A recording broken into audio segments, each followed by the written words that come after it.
It's been a nice day around the region. We've seen a mixture of sunny clouds, the humidity lower than what we experienced just the day before. And visible satellite right now shows that mixture of sunny clouds, temperatures into the low to mid 80s, 79 in Mena. These clouds are not producing any precipitation at this time. You have to go outside of Arkansas for that to happen.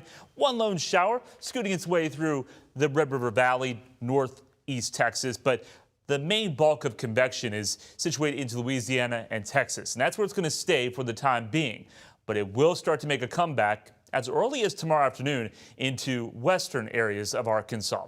Slim chance of a stray shower out there for the overnight hours in South Arkansas, but there's an opportunity of scattered showers and thunderstorms bubbling up into West Arkansas for tomorrow afternoon. Lows tonight dropping down to the mid to upper 60s with clouds on the increase, and tomorrow we'll see highs into the low to mid 80s, although with more clouds and that chance of rain, the numbers primarily stay into the 70s, Mena and also DeQueen. That's where the rain is tomorrow, but the rain chances will be going up here in central Arkansas just in time for the weekend. I'll have more on that weekend forecast coming up. All right, Nathan, thank you. We got a big update tonight on Arkansas TV. After starting a major fundraising push earlier this year, supporters say they have now raised enough money to keep PBS programming on that channel. Yeah, Arkansas TV underwent changes after federal funding cuts led state officials to plan to drop shows like Nova and Sesame Street.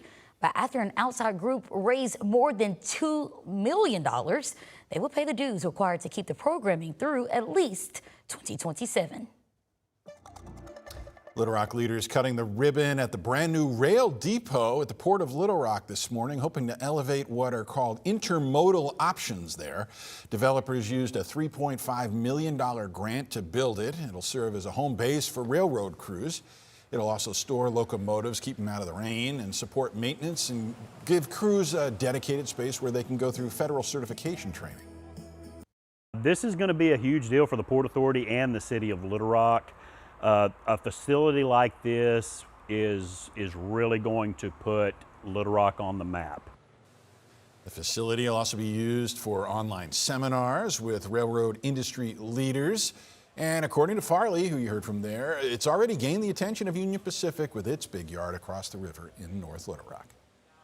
Well, another big development in the port. The Little Rock Board of Directors unanimously voted to tighten the rules on the proposed Google data center planned there. City officials say the new regulations, which will push any future large facilities to similar industrial areas, keep them away from residential neighborhoods. It all comes amid heightened concern about noise and water usage, and concerns that Google is also working to address. Well, they now have put out their own set of guidelines for better practices and transparency. Those guidelines include returning more water to local watersheds than its data centers use by 2030 and avoid water-intensive cooling in more water-stressed regions. Google and its parent company Alphabet says that it aims to help fund local water infrastructure upgrades and will look to use alternatives like reclaimed wastewater, I should say, for cooling those computers. Well, we're also following big developments from UAMS, with hospital officials announcing last week they are ending their contract with Proton International Arkansas, citing non-payment. The Georgia-based company partnered with Baptist Health and Arkansas Children's to bring the state's first proton therapy cancer center to life. Well, tonight, THV 11's Maya Ellison breaks down what went wrong and takes a closer look at the financial troubles. It is ideal for pediatric patients because the high-energy proton particles it delivers to kill tumors limits radiation exposures to healthy growing tissues. 3 years ago, the state's first proton therapy center opened in Little Rock. UAMS, Baptist Health, and Arkansas Children's Hospital partnered with Proton International Arkansas, a private company, to bring the advanced cancer treatment to the state. Now, that partnership is in jeopardy. UAMS announced last week it terminated its staffing agreement with PIA, effective immediately. The reason? UAMS officials cite financial troubles, saying they notified Proton International Arkansas of past due balances and demanded payment by last Thursday, March 28th. The outstanding balance? More than $900,000.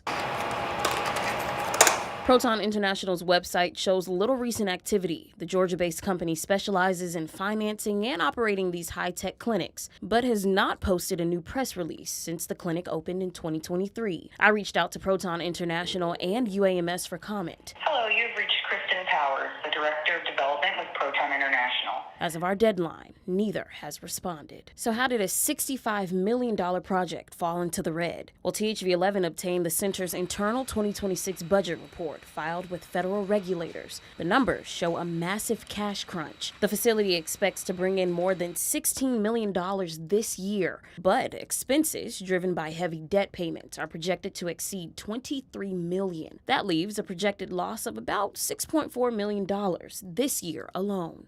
For now, current patients, including children, will continue receiving care. But with Proton International holding a 55% majority stake, UAMS is left scrambling to find a new path forward. In Little Rock, Maya Ellison, THV11 News. All right, Maya, thank you. Well, we are still awaiting response from Proton International.